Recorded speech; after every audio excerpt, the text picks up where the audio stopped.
하나님 감사합니다.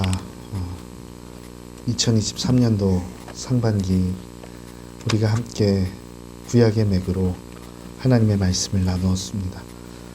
주님께서 더욱 이 시간 후에도 지혜를 내려주셔서 주님의 말씀을 더욱 연구하게 하시고 그 말씀을 발의 등으로 삼아 앞길을 열어가신 주님 따라가는 우리 되게 하여 주시옵소서.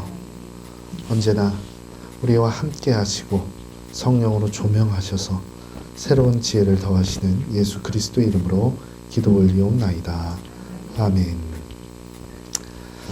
감사합니다. 오늘 마지막 시간이죠? 네. 오늘 마지막 시간 함께 선지서 보도록 하겠습니다. 지난주에 욥기에 대해서 함께 나눴는데 지혜문학 잠언과 전도서 잠깐 교재 한번 읽어보고요. 그리고 선지서로 넘어가도록 하겠습니다. 교재 187쪽 잠언에서 가르치는 지혜 함께 읽어보도록 하겠습니다.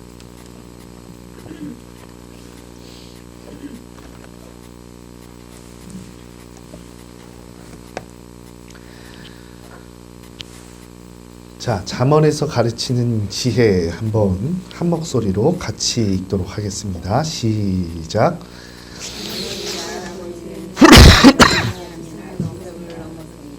지혜는 실천적인 의로움과 도덕적인 통찰력과 관련이 있다. 옳고 바른 것을 본질적 속성 중의 하나로 가진다. 지혜란 하나님의 율법을 초월한 어떤 것이 아니라 그 율법을 바르게 그리고 여호와를 경외하는 것이 지혜의 근본이라 하였는데 이것은 하나님을 경외하는 것에 출발하며 그것을 목적으로 하고 또 그 안에서 이루어지는 것입니다. 종합하면 잠언이 가르치는 지혜란 하나님의 규범을 전제로 하며 하나님에 대한 경외를 그 토대와 목표로 하는 하나님의 백성의 사고활동이라 할 수 있다. 아멘. 잠언이 가르쳐 주신 지혜가 뭐예요? 하나님을 경외하는 것, 그리고 율법을 삼가 지키는 것입니다. 이것이 바로 잠언이 가르쳐 주는 지혜라고 할 수 있겠죠. 자, 넘어가서 전도서입니다.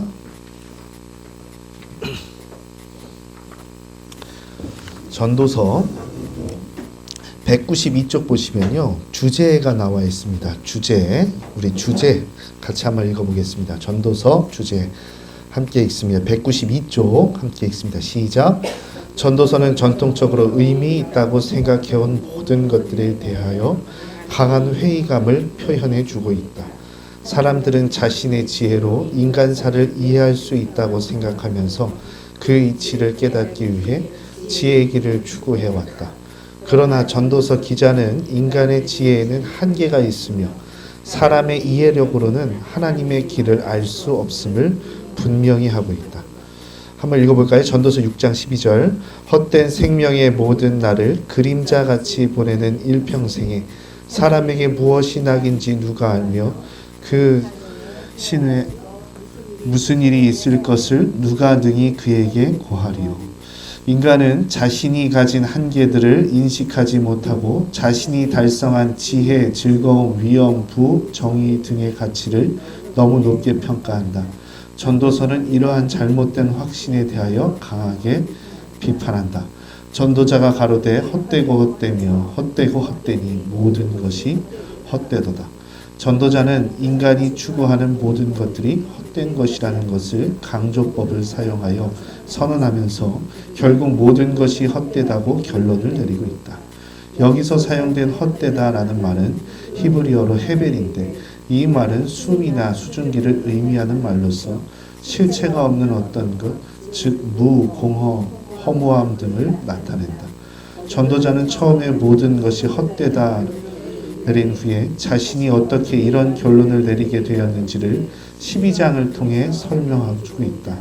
이러한 내용들은 이 세상에서 삶이 모든 것인 줄로 알고 살면서 인생에 대하여 성급하게 낙관적인 견해를 주장하는 사람들을 향해 기록하는 것이다.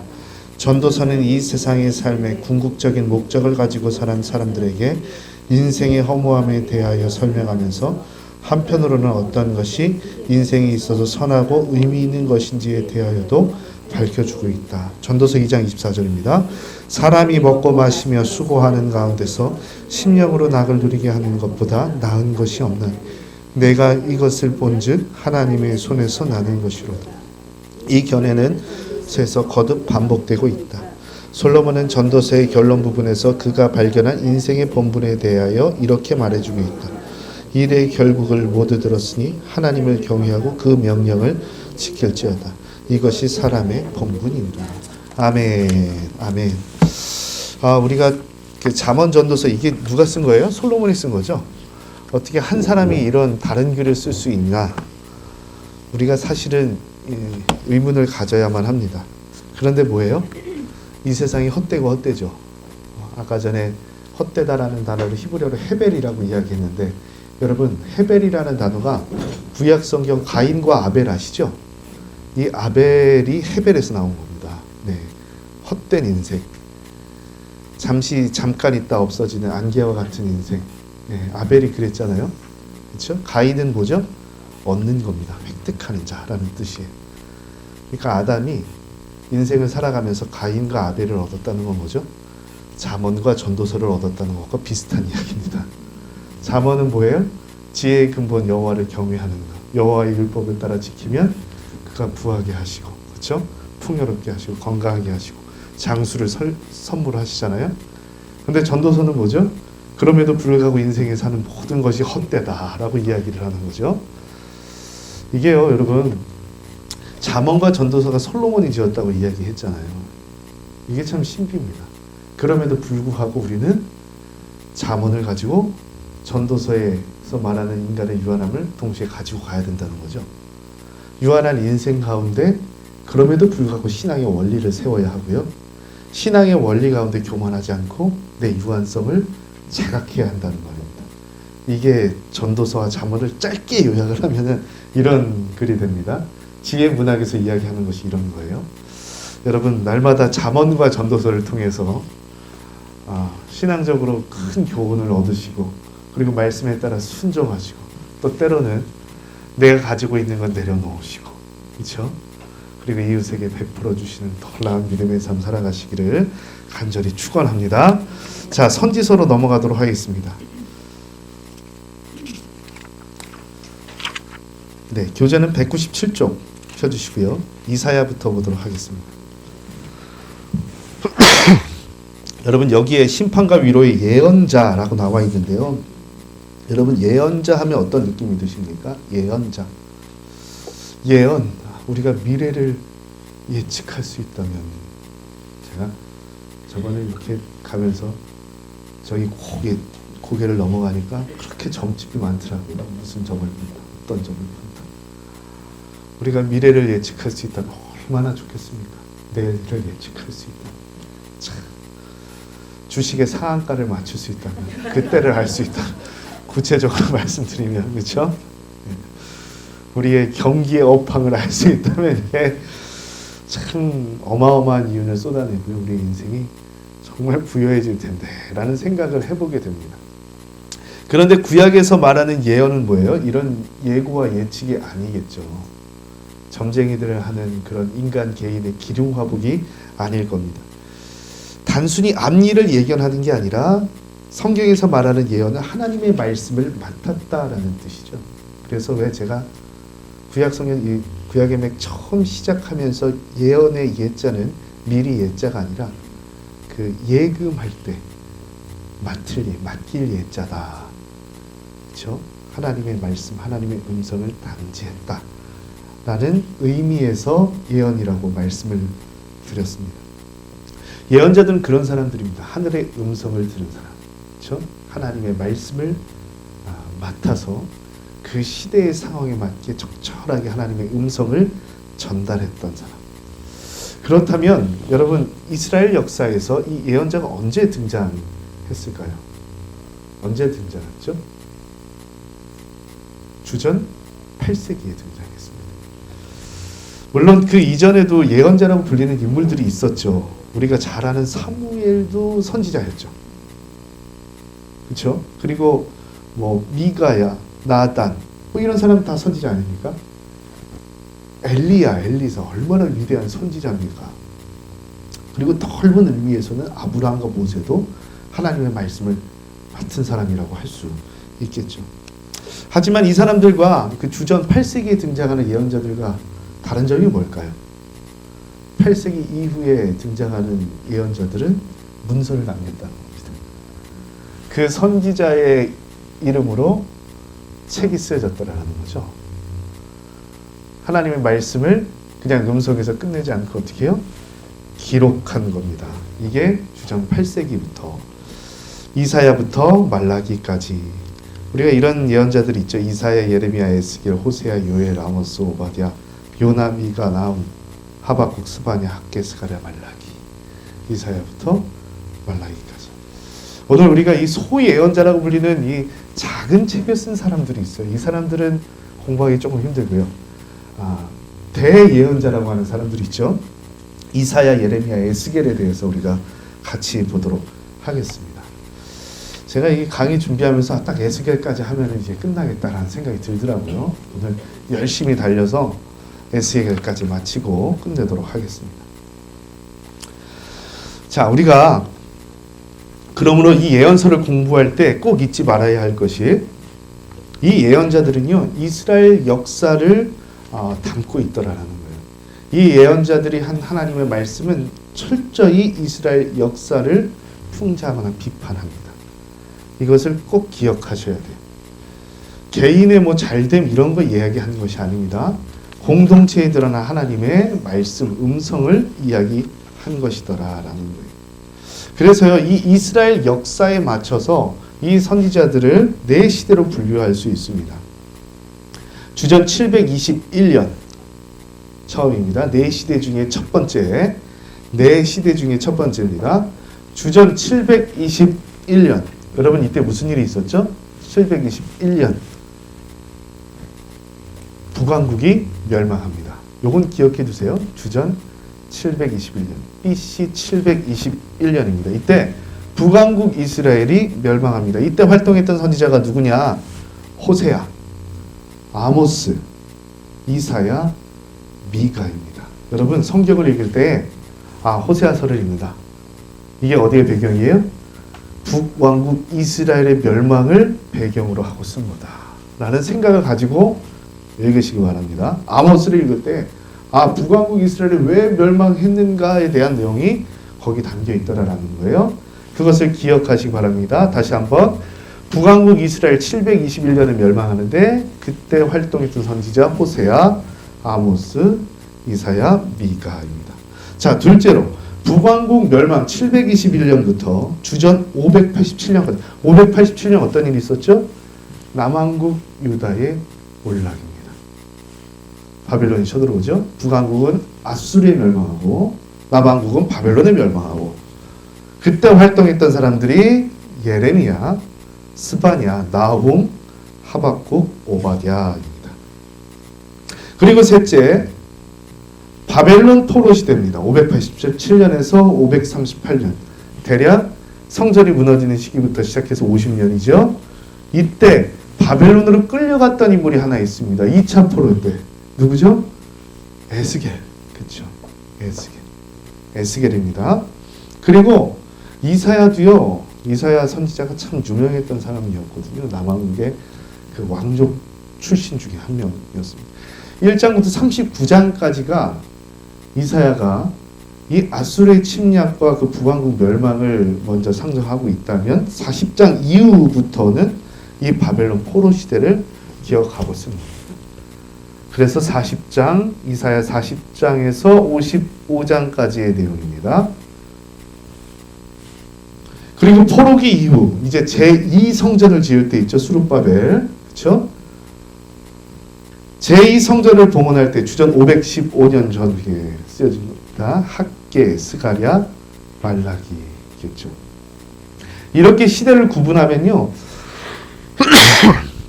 말씀의 배경을 알 수 있습니다. 왜 하나님께서 이렇게 말씀하셨는지. 그래서 대략적으로 보면요. 왕국이 패망하기 이전에 어떤 내용이 담겼을까요? 야, 너 그렇게 하다 죽겠다. 너 그러다 죽는다 진짜. 너 그렇게 율법을 안 지키고 순종 안 해서 어떡할래? 이 경고성 멘트가 담겨 있겠죠.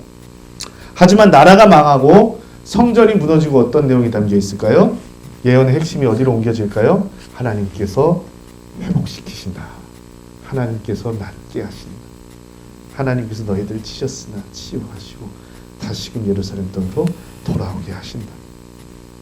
이처럼 예언자들은요, 하늘의 음성으로 하나님의 말씀으로 시대의 해답을 찾으려는 사람들이었습니다.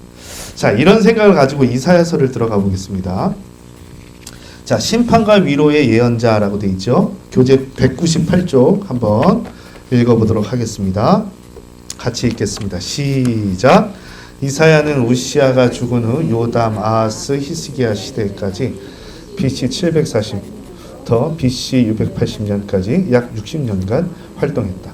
그의 예언의 내용은 BC 549년부터 바벨론을 정복한 바사의 고레스 왕까지 내포하고 있으며 더 나아가 그리스도의 탄생과 순환 그리고 메시아 왕국까지 확대된다.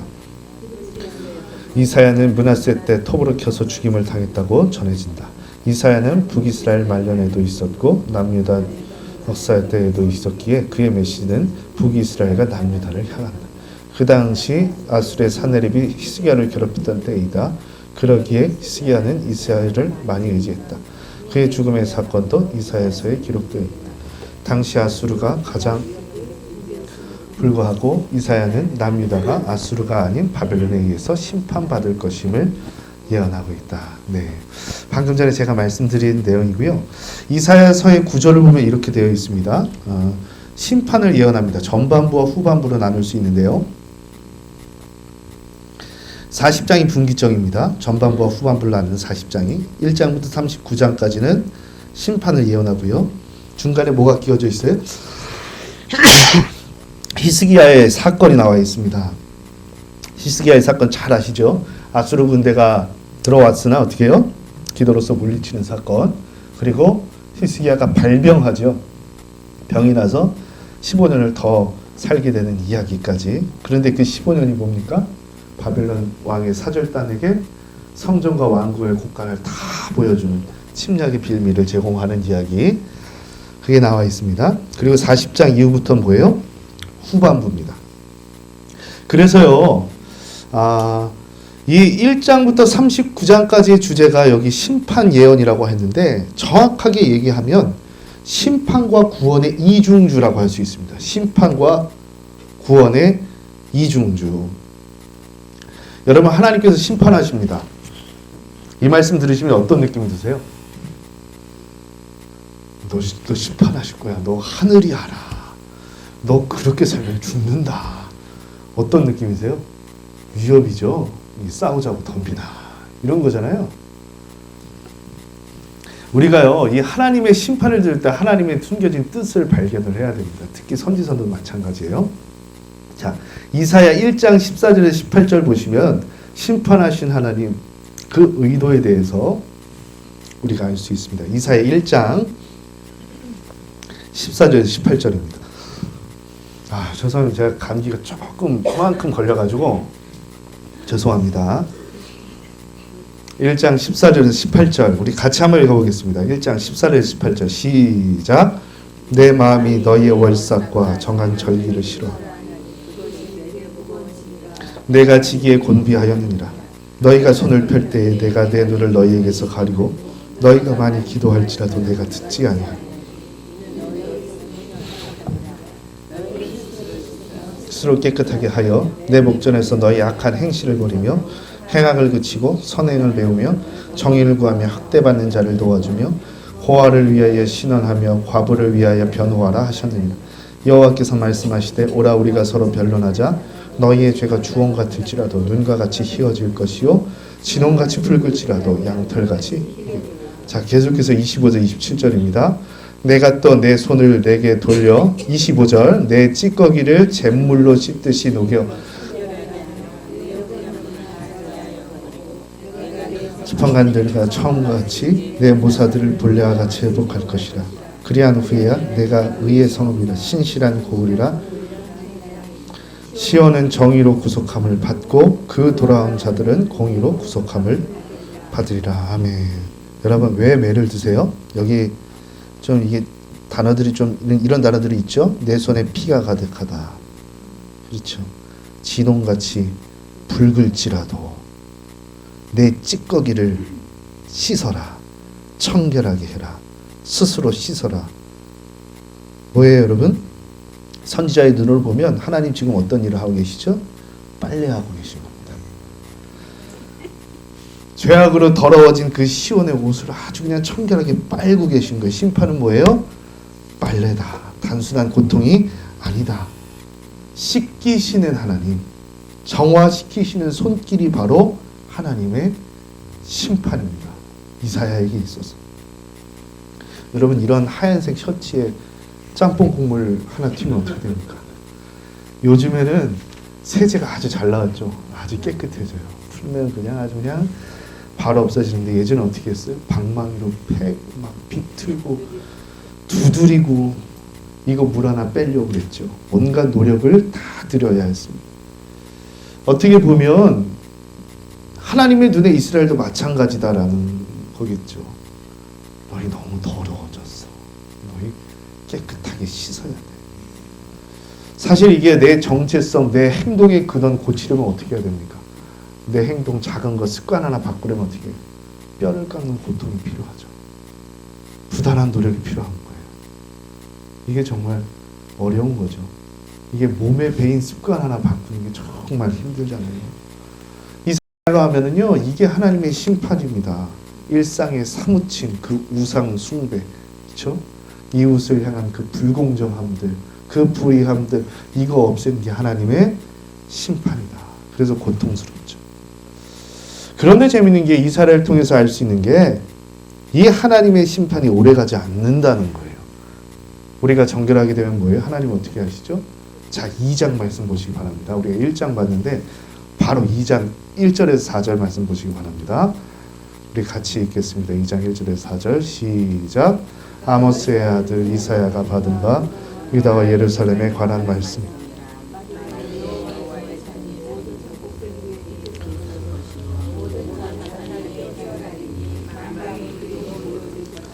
많은 백성이 가며 이르기를 오라 우리가 여호와의 산에 오르며 야곱의 하나님의 전에 이르자. 그가 그의 길을 우리에게 가르치실 것이다. 우리가 그 길로 행하리니 이는 율법이 시온에서부터 나올 것이 여호와의 말씀이 예루살렘에서부터 나올 것이니 그가 열방 사이에 판단하시며 많은 백성을 판결하시니 우리가 그들의 칼을 쳐서 보습을 만들고 그들의 창을 쳐서 낫을 만들고 이 나라와 저 나라가 다시는 칼을 들고 서로 치지 아니하며 다시는 전쟁을 연습하지 아니하리라. 아멘. 하나님은 뭐예요? 구원 약속, 회복의 이야기가 바로 이야기합니다. 정결하게 되면 어떻게 해요? 하나님의 말씀을 가르치실 것이. 그 말씀을 가르치면 어떻게 됩니까? 너희가 전쟁을 다시는 하지 않을 거야. 열국 사이를 판단하시는 하나님께서 보습을 만드실 거예요. 낫을 만드실 거예요. 다시금 풍요롭게 하실 거예요. 여러분, 심판에 이어서 바로 뭐가 나와요? 회복이 나오는 거예요. 이게요, 구원과 회복이 바로 나오는 거예요. 1장과 39장이 이게 계속 반복이 됩니다. 이게 3장 23절 26절도 보면요, 썩은 냄새가 난다. 노끈이 너를 대머리가 될 거다. 뭐 굵은 배옷이 화려한 옷을 대신할 거다. 뭐 성문은 슬필며 걸 거다. 이러다가 또 이사야 7장 14절, 우리가 너무나도 잘 아는 말 7장 14절 한번 찾아 읽어볼게요. 7장 14절 너무나 잘 아는 말씀이죠. 그 마태복음에서 많이 봤던 내용이 바로 이사야 7장 14절 아닙니까? 함께 읽겠습니다. 시작.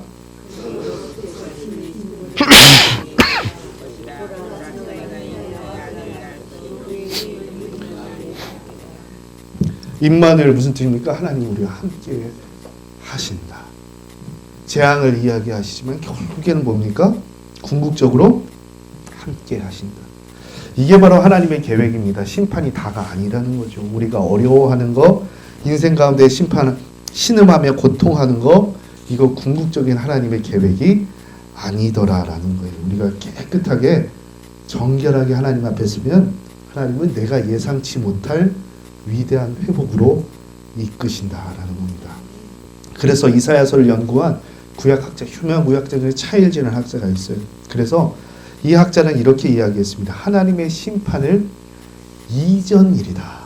이전 일. 하나님의 심판은 이전입니다. 회복은 뭐예요? 새 일이다. 라고 구분해 놓았습니다. 이전 일은 뭐예요? 하나님께서 벌 주신 사건이, 심판하신 사건이에요. 시온의 몰락과 패망을 가리키죠.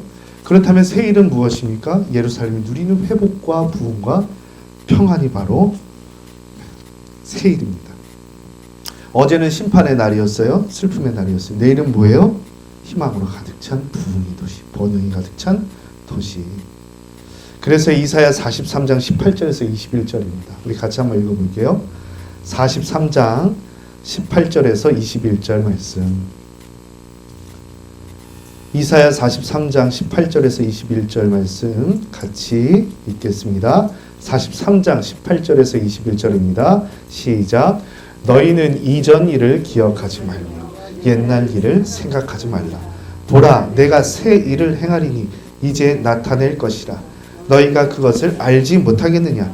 반드시 내가 광야의 길을 사막의 강을 내리니 장차 들짐승 곧 승냥이와 타조도 나를 존경할 것은 내가 광야의 물을 사막의 강들을 내어 내 백성 내가 택한 자에게 마시게 할 것임이라.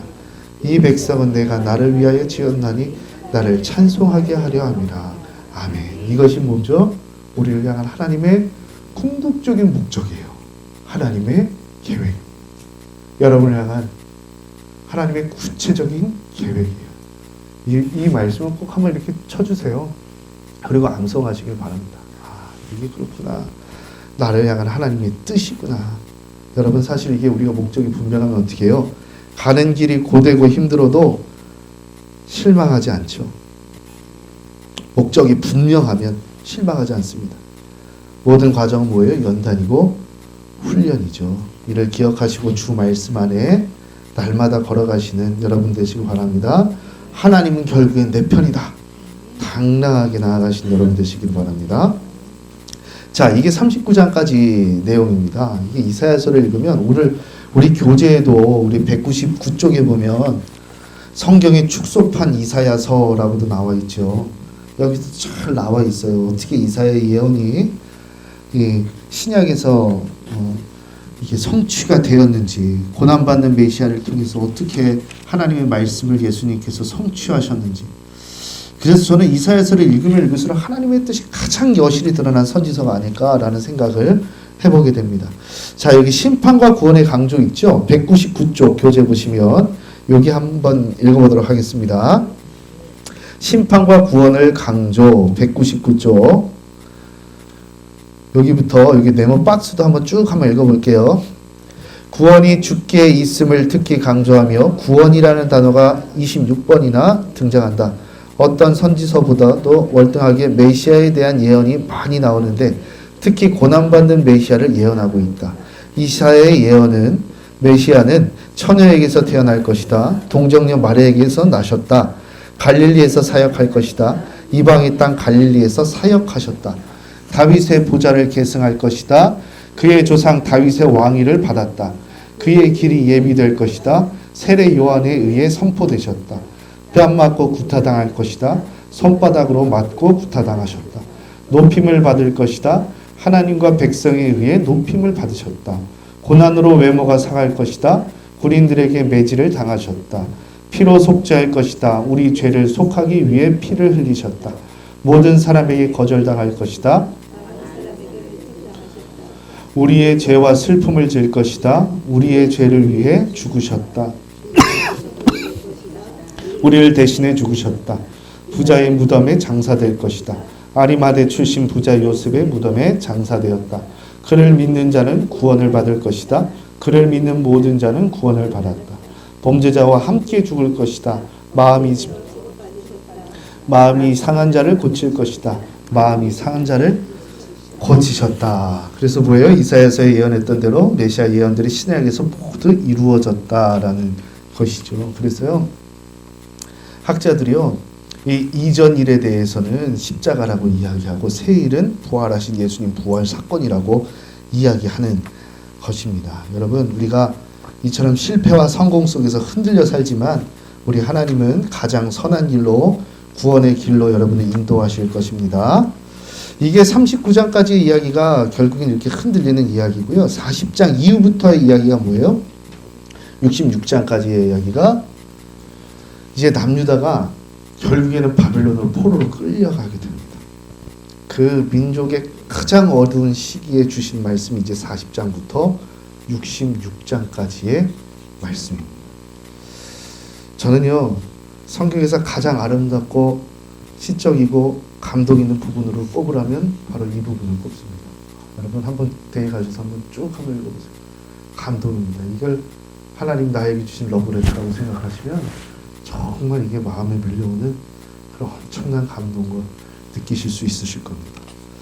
성경이 성경되게 한 책 이사야 40장부터 66장까지인데요. 그 처음이 어떻게 시작하냐? 이사야 40장 1절에서 5절입니다. 같이 한번 읽어볼게요. 이사야 40장입니다. 1절에서 5절 같이 읽습니다. 시작. 너희의 하나님이 이르시되 너희는 위로하라 내 백성을 위로하라. 너희는 예루살렘의 마음에 닿도록 말하며 그것에게 외치라.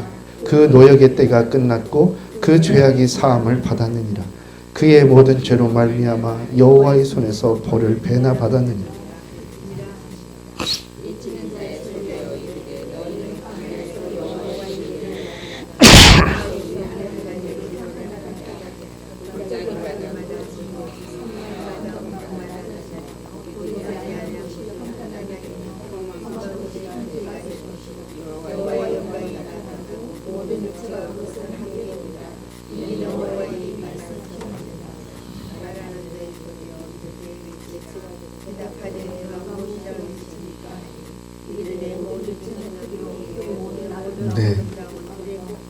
네, 거기까지 읽겠습니다.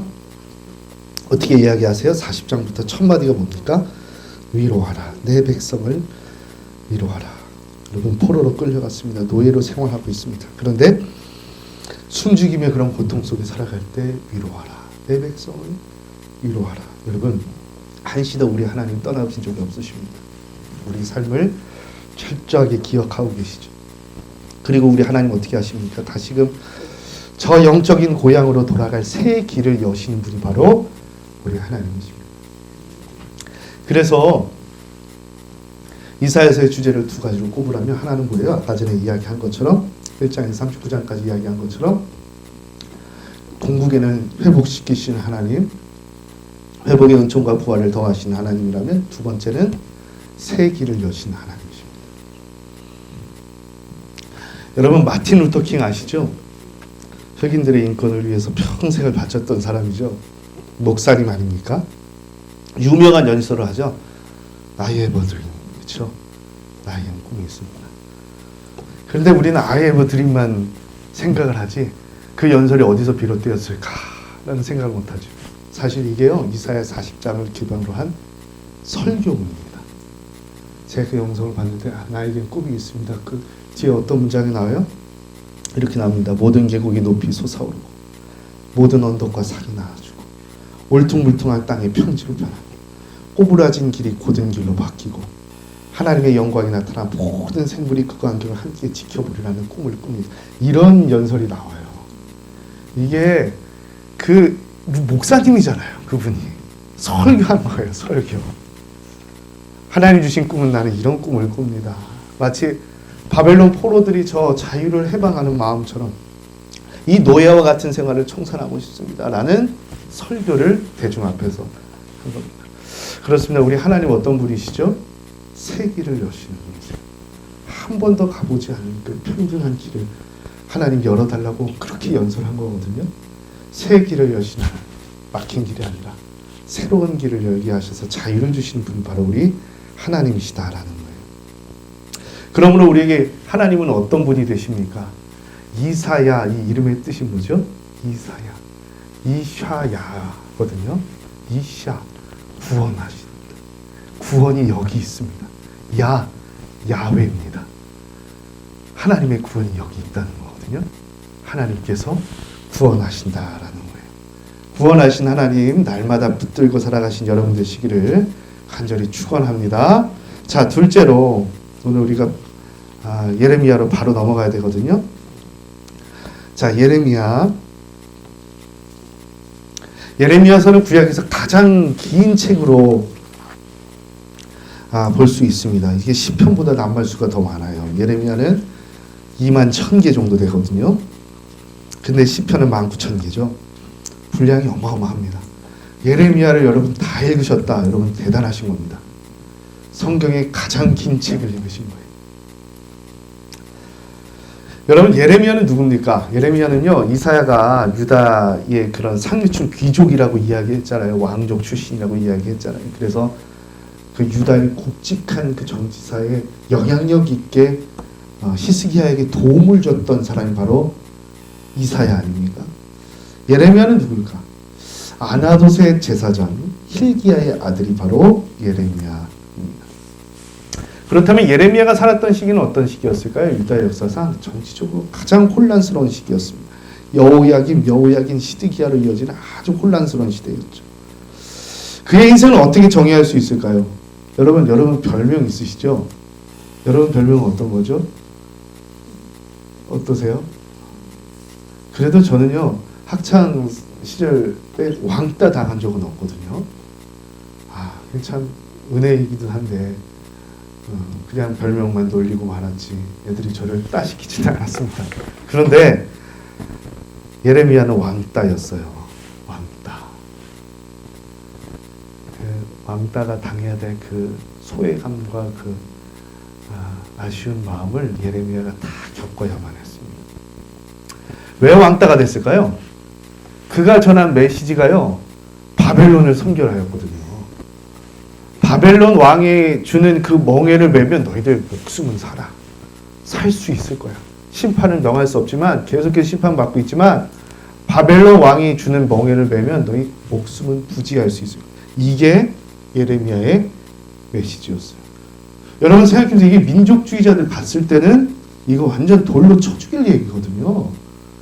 이거 큰일 날 이야기잖아요. 이게. 여러분 예전에 남한산성이라는 영화 보신 적 있으십니까?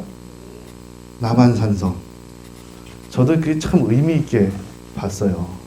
물론 이병헌 아저씨가 연기를 잘한 것도 있고 그렇죠. 그렇지만 이 유다 말기 상황에는 이게 똑 닮아 있거든요. 누가 등장하죠? 적화파라고 하는 그 명나라의 의리를 지켜 끝까지 싸워야 되는 김상원 등장합니다. 후금 청나라와는 끝까지 우랑키와는 끝까지 싸워야 돼. 명나라의 의리를 지켜야 되거든. 형님 대국에는 우리가 의리를 지켜야 되거든. 그런데 주화파라는 이 최명길이가 등장하죠. 극중엔 이병헌 아닙니까? 나라와 생명을 구하기 위해서는 치욕을 참고 항복해야 된다. 그래서 둘이 설전을 엄청 펼치잖아요. 치열하게 이게 논박을 하잖아요. 말로 입시를 대단하게 하죠. 당시 조선은 뭐예요? 청나라에 서야 되냐, 명나라에 서야 되냐, 아주 난리가 아니었습니다. 어디에 붙어야 할지, 그래 어떻게 살지, 이게 문제였죠. 예레미야 시기도 마찬가지였을 것 같아요. 강대국이라고 치면 이 남유다를 에워싸는 강대국 어디입니까? 남쪽에는 애굽이 있고요. 저 북쪽에는 누가 있습니까? 바벨론이 있잖아요. 그 사이에 낑긴 거예요. 어디에 껴야 될지. 우리가 독립을 외치며 애굽에 붙어야 우리가 삽니다. 라는 사람들이 태반이었죠. 바벨론에 이렇게 우리가 해야 바벨론 왕의 멍에를 매야 합니다. 하는 사람은 예레미야밖에 없었어요. 자, 예레미야 28장 1절에서 4절 말씀 같이 한번 읽어보도록 하겠습니다. 예레미야 28장 1절에서 4절입니다. 예레미야 28장 1절에서 4절 말씀 같이 한 목소리로 읽도록 하겠습니다. 시작. 그의 곧 유다 왕 시드기야가 다스리기 시작한 지 4년 기므옷 아술의 아들 선지자 하나냐가 여호와의 성전에서 모든 백성이 보는 앞에서 내게 말하여 이르되 만군의 여호와 이스라엘의 하나님이 이같이 일러 말씀하시기를 내가 바벨론 왕의 멍에를 꺾었느니라. 내가 바벨론 왕 느부갓네살이 이곳에서 빼앗아 바벨론으로 옮겨간 여호와의 성전 모든 기구를 2년 안에 다시 이곳으로 되돌려 오리라. 내가 또 유다의 왕 여호야김 아들 여고니아와 바벨론으로 간 유다 모든 포로를 다시 이곳으로 돌아오게 하리니 이는 내가 바벨론 왕의 멍에를 꺾을 것임이라 여호와의 말씀이니라 하시니라. 여러분 이게 누구 말이에요? 예? 여호와의 말씀인데요. 이걸 누가 말했을까요? 예레미야? 잘 보시면 하나냐가 말했어요. 하나냐 뭐예요? 거짓 선지자입니다. 네. 여러분 이 이야기를 이해하기 위해서 배경을 조금 알아야 되는데 유다 사람들이요 예레미야의 말을 귓등으로도 안 들어요. 그래서 예레미야가 어떻게 하죠? 27장에 보면 나무 멍에를 메고 그 유다 시내를 돌아다니는 거예요. 너희가 이처럼 바벨론 왕의 멍에를 메지 않으면 너희 죽어. 어떻게 해요? 욕을 받으면서 온 몸으로 하나님의 말씀을 전한 겁니다. 예레미야가. 그러니까 어떻게 해요? 하나냐가 28장 1절에 4절에서 이야기하는 거예요. 하나님이 그 멍에 꺾어버리실 거예요. 그래서 어떻게 하는 게 예레미야 목에 멍에를 벗겨가지고 꺾어버립니다. 예레미야가 이야기하죠. 너가 나무 멍에를 꺾었지만 하나님께서 새 멍에를 너에게 지우실 거야 라고 이야기를 하세요. 하나님 방금 전 말씀드렸지만 역사는 어떻게 기억해요? 그를 거짓 선지자라고 기억을 해요. 2년 안에 하나님 너희 멍에를 꺾 천만의 말씀이야. 예레미야가 얘기하는 거 몇 년이에요? 70년이에요. 우리가요 하나님으로 모든 일을 포장하고 막 은혜스러운 말을 하잖아요. 그렇다고 해서 메시지가 아닙니다. 다 말씀이 아니에요. 이게요 하나님의 마음과 정반대일 수 있습니다. 이런 걸 생각하면 이 강단에서 말씀하는 게 하나님의 말을 대언하는 게 정말 두려워야 돼요. 이게 정말 무서운 일이거든요. 결국에 하나님 어떻게 돼요? 28장 끝절 보시면 죽어요. 예레미야가 이야기한 것처럼 정말 죽어요. 하나냐와 예레미야 이 둘은요 예루살렘의 사건을 보고서는 시련을 보고서 정반대의 관점을 가지고 있었어요. 예레미야는 철저히 심판을 말하죠. 하지만 하나냐는 뭐예요? 헛된 기대를 얘기하는 거예요. 우리가 우리의 뜻과 상관없는 그 고통의 사건을 어떻게 볼 것이냐. 여러분 하나냐처럼 하나님께서 해주실 거야. 뭐 능력이 있으시겠지. 이런 헛된 기대를 가지고 우리가 접근하면 안 돼요. 예레미야가 말하는 그 고통과 시련이란 건 무엇이냐? 우리 하나님께서 우리를 새로운 이스라엘로 변화시키기 위해서 그 창조의 고통을 더하게 하시는구나. 마치 우리 그 임신한 그 임산부가 애를 낳을 때 그 해산의 고통이 어마어마하잖아요.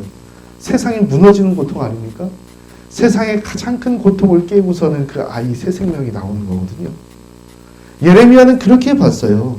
창조의 고통이라고 봤습니다. 그래서 그 고통을 다 감내해야지만 하나님께서 너에게 새 날을 주실 거야 라고 이야기하는 겁니다. 제가 이 예레미야를 묵상할수록 그렇구나. 이게요 예레미야처럼 내 죄악의 뿌리가 얼마나 깊은지 봐야 합니다. 공동체 사회를 붙잡고 있었던 그 뿌리가 그 근원이 얼마나 깊은지 깨달아야 돼요. 그리고 내 끝없는 성찰이 필요합니다. 마치 예수님께서 그 십자가를 부인하지 않고 부정하지 않고 온갖 고통을 다 당하셨던 것처럼 그리고 마지막 그 무덤의 권세를 깨고 사망 권세를 깨고 부활하신 것처럼 여러분 그래야 뭐예요? 하나님께서 주시는 새 날과 그 새로운 능력이 이게 세상 어떤 것보다도 귀한 거거든요. 왜냐?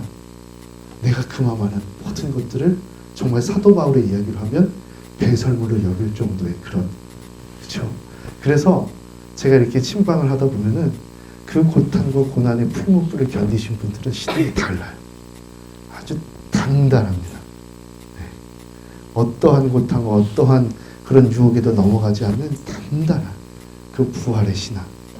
여러분 이런 신앙으로 무장하시는 여러분 되시기를 간절히 축원합니다. 여러분 제가 예레미야를 왕따라고 했는데 정말 그는 왕따였어요. 고향 아나도 사람들에게도 왕따를 당해야 됐고 유다 백성 예언자들 제사장들 유다 왕들이 철저히 소외받은 사람이었어요. 그런데 이 예레미야가 어떤 마음으로 그의 생일을 지켰을까? 예레미야 20장 7절에서 11절 말씀입니다. 이게 바로 선지자의 마음입니다. 예레미야 20장 7절에서 11절까지 말씀 같이 읽도록 하겠습니다. 여호와여, 주께서 나를 권유하심으로 내가 그 권유를 받았사오니 주께서 나보다 강하사 이기셨으므로 내가 조롱거리가 되니 사람마다 종일토록 나를 조롱하나이다. 내가 말할 때마다 외치며 파멸과 멸망을 선포하므로 여호와의 말씀으로 말미암아 내가 종일토록 치욕과 모욕거리가 됨이니이다. 내가 다시는 여호와를 선포하지 아니하며 그의 이름으로 말하지 아니하리라 하며 골수에 사무치니 답답하여 견딜 수 없나이다. 나는 무리의 비방과 사방이 두려워함을 들었나이다. 고소하라, 우리도 고소하라 하오니 내 친한 것도 다 내가 실족하기를 기다리며 그가 혹시 유혹을 받게 되면 우리가 그를 이겨 우리 원수를 갚자하나이다. 아멘. 여러분, 이게 예레미야의 마음이었습니다. 사람마다 종일토록 나를 욕합니다. 조롱합니다.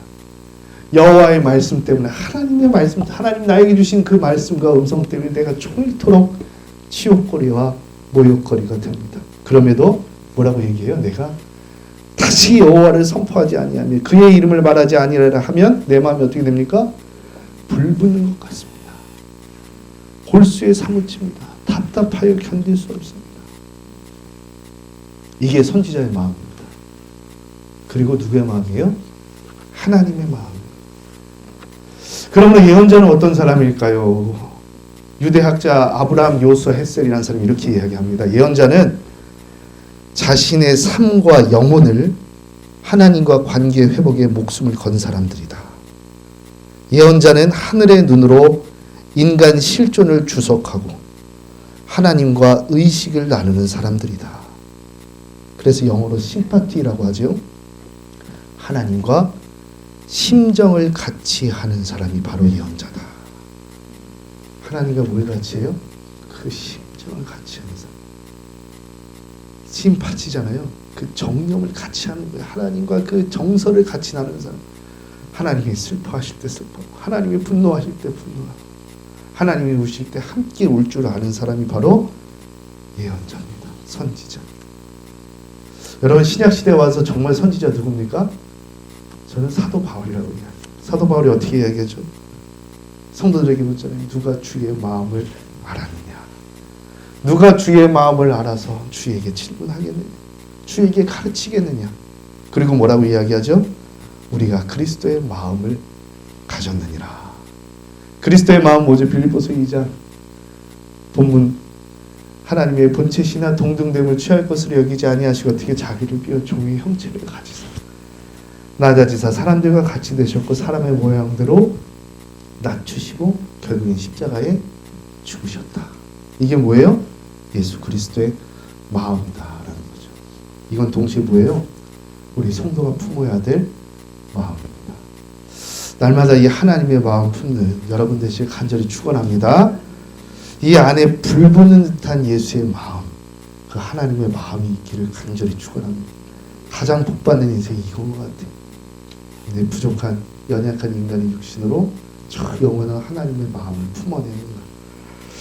여러분, 예레미야는 어떻게 죽었을까요? 이 사람이요, 예루살렘 성전이 함락되고 막 무너지고 있는 가운데서도 감옥에 있었어요. 미움을 받아가지고. 그래서 포로로 끌려가지 않아요. 사실 바벨론 사람들이 다 알았거든요. 이 예레미야 사람이 쟤는 우리 편에서 예언을 한대. 하나님 말씀 저는 생각에는 바벨론에 끌려가서 허위의식할 수도 있었습니다. 그렇잖아요. 그런데 이 사람 어떻게 하죠? 안 가요. 남아있어요. 남아서 백성들과 함께하고 결국엔 어떻게 합니까? 이 남아있는 백성들이 애굽에까지 가거든요. 그 이집트 가는 길까지 같이 갑니다. 그리고 거기서 죽어요. 참 예레미야의 그런 이야기 스토리를 보면 눈물 없이는 볼 수 없습니다. 그래서 오늘 우리 교재 201쪽에서 보시듯이 눈물의 선지자라는 별명이 있죠. 그는 세상에서 왕따라는 별명이 있었지만 하나님께는 뭐예요? 별명이? 눈물의 선지자였습니다. 하나님과 함께 울 수 있었던 사람. 여러분 이 예레미야와 같은 마음 품고 하시는 여러분 되시기를 간절히 축원합니다. 그래서 예레미야도 이 예수 그리스도의 유사성이 있어요. 교재 204쪽 보시면 예레미야와 예수 그리스도의 유사점 해가지고 같이 보도록 하겠습니다. 같이 한번 읽어볼게요. 시작. 예루살렘의 죄로 인한 예언자의 비탄과 유다의 심판과 회복이 있다. 심판이 있지만 회복도 있을 것이라는 선지서의 구조이다. 너희가 회개치 않으면 바벨론을 섬길 것이니 70년이 지나면 바벨론도 망하고 이스라엘은 회복될 것이라고 말한다. 예레미야는 남유다가 바벨론에게 멸망할 것을 알았고 70년이 지나 바벨론이 멸망할 것까지 예언한 선지자이다. 이 모든 땅이 폐허가 되어 놀랄 일이 될 것이며 이 민족들은 70년 동안 바벨론의 왕을 섬기리라. 여호와의 말씀이 70년이 끝나면 내가 바벨론 왕과 그의 나라와 갈대아에 있는 그 죄악으로 말미암아 벌하여 영원히 폐허가 되게 하되 더 나아가 돌아온 백성들과 하나님이 신앙의 언약을 맺을 것도 예언하고 있다. 그러면서 하나님께서는 나는 그들의 하나님이 되고 그들은 내 백성이 될 것이다 라는 새 언약의 복을 주시겠다고 한다. 그러나 그날 후에 내가 이스라엘 집과 맺을 언약은 이러하니 내가 나의 복을 그들 속에 두고 그들의 마음에 기록하여 나는 그들의 하나님이 되고 그들은 내 백성이 될 것이다. 예언대로 바벨론의 왕 느부갓네살 왕 장관 느부사라단이 예루살렘 성전과 성벽을 허물고 성전의 기명과 솔로몬의 기물들을 다 가져간다. 시드기야가 마지막에 두 눈이 뽑혀 철사줄로 몸에 둥여매고 옷이 벗겨서 바벨론까지 1600km를 끌려간다. 하나님의 대리 통치자인 왕이 하나님을 버렸다가 이렇게 수치스러운 모습이 된 것이다. 바벨론 역시 하나님 심판의 도구임을 망각하고 교만할 때 페르시아에게 멸망당한다. 아멘. 예레미야와 그 예수 그리스도의 그런 희생과 눈물을 기억하면서 오늘 살아가시는 여러분 되시기를 간절히 축원합니다. 네, 우리 이제 바로 에스겔 하도록 하겠습니다. 에스겔까지 제가 강의 내용을 보고 있는데요. 이 에스겔은 내용이 좀 복잡하죠. 어렵잖아요. 환상이 많이 나오니까. 그런데 이 구조는 참 명확합니다. 이게 이사야서 같은 경우는 막 구원과 막 이렇게 심판과 이게 나오고 예레미야도 마찬가지거든요. 막 갑자기 뭐 이방 열국에 대한 심판 이야기 나오고 갑자기 33년 거기서 회복에 대한 이야기 나오고 그런데 에스겔은 아주 그냥 분명해요. 분명합니다. 아주 간단하게 그 구약학자 고한이라는 사람이 이렇게 나눴거든요. 아주 간단하게 나눴거든요. 1장에서 24장 이스라엘의 죽음이다. 그리고 25장에서 48장 이스라엘의 부활이다. 얼마나 간단합니까? 그렇죠? 물론 내용을 따지고 보면은 아주 세세하게 나눠야 될 게 많아요. 뭐 1장에 3장에 에스겔의 소명기사, 뭐 심판 예언 뭐 이런 게 나누는데 간단하게 그냥 1장에서 24장 이스라엘의 죽음, 25장에서 48장 이스라엘의 부활 끝. 간단하죠? 물론 이게 25장과 32장이 이게 아주 아리까리합니다. 왜냐하면 이게 열국에 대한 심판 내용이 나오거든요. 그런데 또 이 학자가 왜 그럼 그렇게 나눠야 됩니까? 25장, 32장 사이에 열국에 대한 주변 나라들에 대한 유다 백성들이 끌려갈 때 이게 동조한 나라들이 있거든요. 그냥 이게 사실 그렇잖아요. 이게 며느리가 봤을 때 시어머니보다 누가 더 미워요? 옆에서 거드는 시누이가 더 밉죠. 시누이 같은 나라들이 있었어요. 주변 나라들이. 그 주변 나라들에 대한 심판 예언이 나옵니다. 그래서 이 고한이라는 학자들은 얘기해요.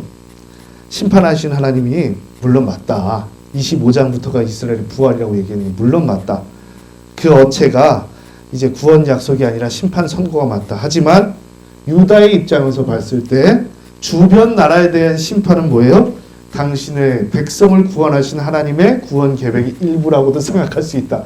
뭐 이런 식으로 이야기를 합니다. 네. 여러분 그래서 25장부터 마지막 절까지는 이스라엘의 부활이다 라고 생각하시면 됩니다. 그리고 에스겔을 이야기할 때 이게 에스겔이 제가 예전에 그 자료 나눠드린 거에서 1차, 2차, 3차 이게 바벨론 침공을 하잖아요. 그럼 언제 끌려갔죠 이 사람이? 2차에 끌려갔어요. 2차. 1차에 끌려간 건 다니엘이라고 이야기해요. 2차에서는 에스겔이라고 이야기하죠. 3차에서는 이제 시드기야와 같은 그런 그 정상에 있는 그 왕들이 끌려가잖아요. 2차에 끌려갔는데 그러니까 뭐예요? 아직 3차 성전이 무너지지 않은 겁니다. 성전이 무너졌다는 소식을 듣기 전인 거거든요. 그 그발 강가에서 에스겔이 어떻게 합니까? 울면서 여호와의 환상을 보는 이야기로 시작이 돼요. 그런데 참 재밌는 게 이 에스겔이요, 원래 어떤 사람이냐? 에스겔은 제사장입니다. 그것도 그 사독의 후손 계열 중에 직계 후손이에요. 아주 엘리트 제사장이에요.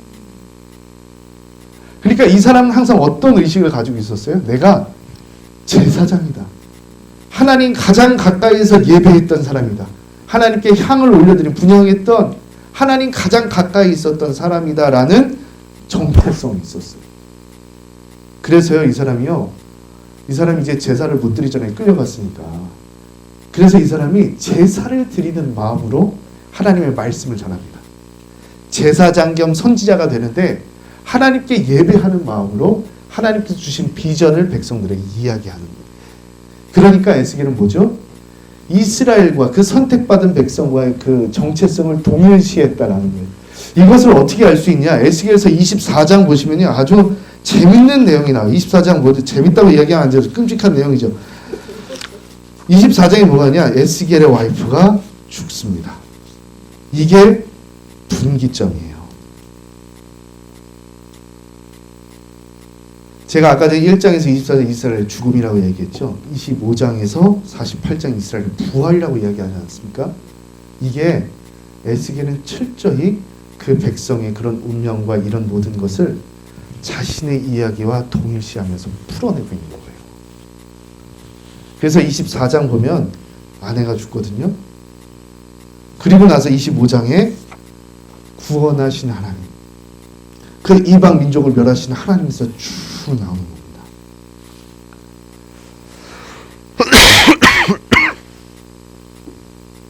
결국에 이스라엘이 멸망했어요. 죽었어요. 그것은 무엇을 뜻할까요? 하나님의 영광이 예루살렘에 계시지 않는다는 거예요. 하나님의 영광이 사라졌다는 거죠. 그래서 에스겔이 이야기하는 거예요. 예루살렘은 하나님이 계시지 않으니까 불타는 포도나무 같다. 황폐해진 포도나무 같다. 풀무불에 빠진 독과 같다. 행음하는 올리브와 같다. 씻어도 소용없는 솥이다 라고 이야기를 합니다. 그럼 돌아보면 뭐예요? 예루살렘 성전이 있잖아요. 건물이 있잖아요.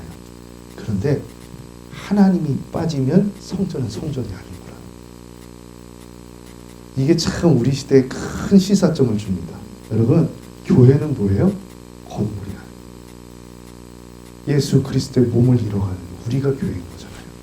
그리고 예배를 받으시는 하나님, 머리 되시는 예수 그리스도, 예배를 받으시는 우리 예수님과 예배를 드리는 우리가 있을 때 이 모임이 바로 교회가 되는 거예요. 여러분, 이를 기억하시고 하나님의 진정한 예배자로서 살아가시는 여러분 되시기를 간절히 축원합니다. 그리고 25장 이후부터 나오는 이야기는 뭐예요? 하나님께서 다시금 회복시키신다라는 이야기. 그런데요, 참 재밌는 게, 자, 에스겔 36장 23절에서 28절 우리 같이 한번 읽어보겠습니다. 하나님께서 회복시키시긴 하는데, 부활시키시긴 하는데 어떻게 부활시키시냐? 36장 23절에 28절입니다. 같이 읽습니다. 시작. 여러 나라 가운데에서 더럽혀진 이름, 곧 너희가 그들 가운데서 더럽힌 나의 큰 이름을 내가 거룩하게 할지라. 내가 그들의 눈앞에서 너희로 말미암아 나의 거룩함을 나타내리니 내가 여호와인 줄을 여러 나라 사람이 알리라. 주 여호와의 말씀이니라. 내가 너희를 여러 나라 가운데에서 인도하여 내고 여러 민족 가운데서 모아 데리고 곡 땅에 들어가서 맑은 물을 너희에게 뿌려서 너희로 정결하게 하되 곧 너희 모든 더러운 것에서와 모든 우상에서 너희를 정결하게 할 것이며 또 새 영을 너희 속에 두고 새 마음을 너희에게 주되 너희 육신에서 굳은 마음을 제거하고 마음을 줄 것이며 또 내 영을 너희 속에 두어 너희로 내 율례를 행하게 하리니 너희가 내 규례를 지켜 행할지니라. 내가 너희 조상들에게 준 땅에서 너희가 거주하면서 내 백성이 되고 나는 너희 하나님이 되리라. 아멘. 여러분, 하나님 하시는 일이 뭐예요? 어떻게 구원하시고 회복시키십니까? 새 영과 새 마음을 주시는 거예요. 새 영과 새 마음을 주시나. 여기서 우리가 참 주목해야 돼요. 우리가 원래 하나님께서 인간을 창조하실 때 어떻게 창조하셨죠? 땅의 흙으로 몸을 만드시고 그 다음에 생기를 주십니다. 이게 하나님의 방식이에요. 흙으로 빚으시고 생기를 주시잖아요. 그런데 오늘 에스겔서에서 뭐라고 이야기해요? 새 영을 먼저 주시고 마음을 주시고 그 다음 뭘 주세요? 몸을 주세요. 에스겔 어떻게 해요? 순서를 완전히 뒤집는 거예요. 하나님께서 이루신 이제 재창조, 그렇죠? 리크리에이션, 새 창조는 뭐예요? 영을 먼저 주시고 마음을 주시고 몸을 주시는 거예요. 이걸 어떻게 우리 민족과 교회와 성전을 비교하면 어떻게 돼요? 하나님께서 뭘 먼저 주세요? 어떻게 주세요? 영을 먼저 주세요. 새 영으로 그 마음을 회복시켜 주시는 거예요. 그리고 어떻게 해요? 몸을 주시는 거예요. 에스겔로 따지면 뭐예요? 40장 이후부터 나오는 새 성전에 대한 이야기가 쭉 나오는 겁니다. 영을 먼저 주시고 새 성전을 주시고 37장에 뭐예요? 마른 뼈들이 일어나는 먼저 환상을 주시고 그 구성원들을 먼저 주시고 어떻게 해요? 새 예루살렘을 진격하는, 새 예루살렘을 채우는 거예요. 이게 놀라운 거죠. 그렇습니다. 우리 교회의 시작도 그런 것 같아요. 예수님께서 주셔서 먼저 뭘 하셨어요? 사도들이 먼저 뭘 받았어요? 성령을 받았잖아요. 예수 그리스도의 보혈의 피로 정결하게 되고 그 다음 어떻게 됐어요? 부활의 능력을 믿을 때에 성령을 받잖아요. 성령을 받고 나서 뭐가 됩니까? 교회가 시작되는 거예요.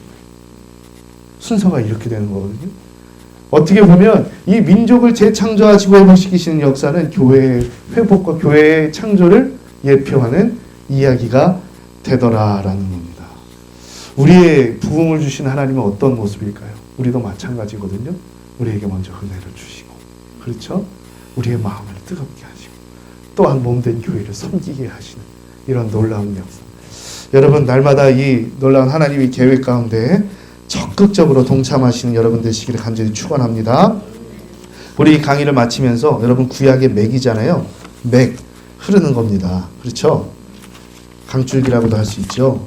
자, 에스겔 47장 12절 말씀으로 강의를 마치도록 하겠습니다. 우리 같이 한번 읽어볼게요. 에스겔 47장 12절입니다. 47장 12절 우리 같이 한 목소리 읽겠습니다. 시작.